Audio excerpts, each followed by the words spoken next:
Good evening, everybody, and happy hump day. Welcome to Boss FM Evening News. I'm Alex Coltrane. And I'm Skylar Rowe, here to bring you the dopest and hottest news. This is Boss FM. Stay tuned. Wake the streets up. Yeah. Yeah. Okay.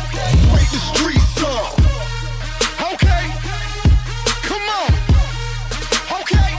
Wake the streets up. Yeah. Come on. Wake the streets up. Yeah. Okay.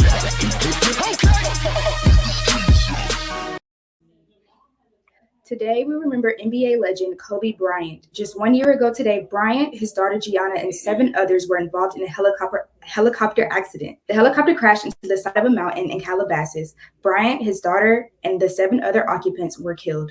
Bryant and Gianna both leave behind wife and mom, Vanessa Bryant, along with 3 daughters and sisters, Natalia, Bianca, and Capri.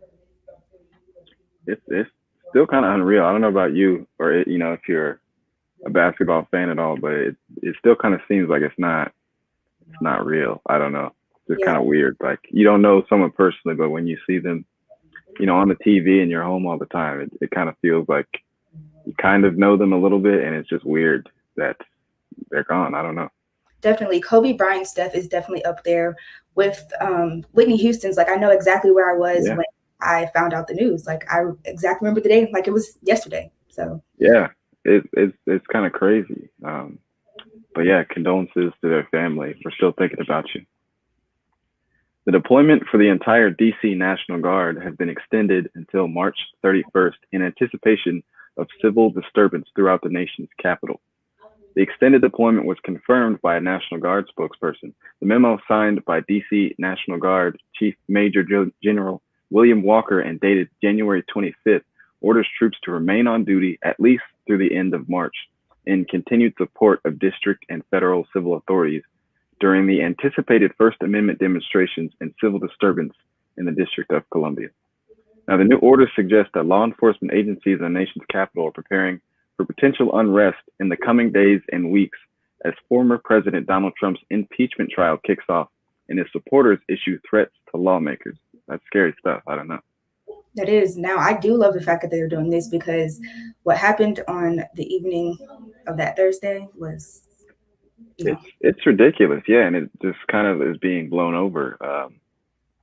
I'm glad, some action at least is being taken. I don't know. Do you think they're going to try something again?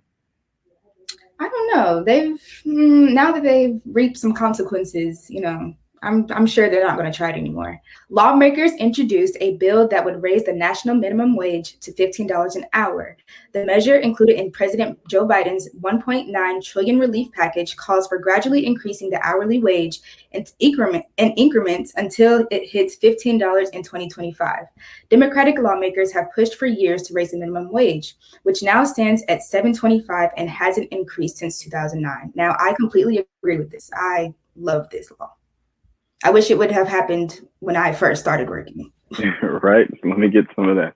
But I don't know. I think as long as they take steps and take measures to combat inflation along with the minimum wage range, I think, it's a great idea. It should have been done a long time ago. It's kind of ridiculous. But taking this long. It's going to increase. Yeah. Anyway, in other news, MCU star Chris Hemsworth took to Instagram to announce that production has officially begun on Marvel Studios' highly anticipated Thor: Love and Thunder. Filming was originally supposed to commence last August, but due to the ongoing pandemic, Marvel Studios and Disney had to delay and shift the release date for the upcoming MCU film. Now, Oscar winner Natalie Portman is set to return as Jane and will now be wielding Thor's mighty hammer. Chris Hemsworth and Tessa Thompson will also return to their roles, and joining them is a newcomer. The main antagonist is set to be played by Academy Award winner Christian Bale. I don't know about you, but everything about this movie suggests that it's going to be a treat. I mean, Christian Bale in a Marvel movie, that's crazy. Yeah, I'm excited to see what it's going to bring. But Beyonce has released a new Ivy Park collection called Icy Park, filled with streetwear, footwear, and winter pieces for her fans. Ivy Park released the ad campaign for Icy Park on Monday, featuring Hailey Baldwin Bieber and Gucci Mane wearing select pieces from the line. Ivy Park is Beyonce's third fashion line with Adidas. Now, congratulations, Beyonce. I can't wait to see what Icy is going to bring. Even though I don't even have any Ivy, but we're not going to talk about that. You'll have to get some and feature it on your Styles of Sky segment so we can check it out. Definitely.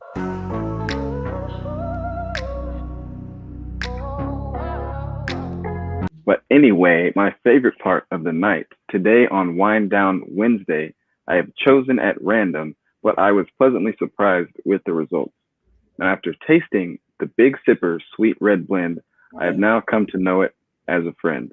Now, I generally am not into super sweet wines, but this wine had a well-balanced palette of flavors. And the best part, it's cheap, but it doesn't taste like it's cheap. So it's the best of both worlds. But don't take my word for it. Go ahead and check it out for yourselves. I highly recommend it.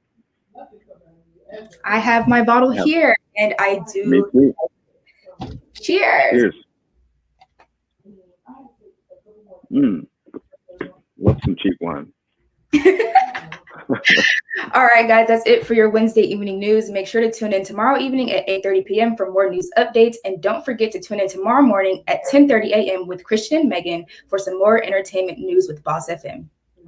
If you guys would like to rewatch our shows, as always, they will be available for replay on all of our socials and on the Boss FM app.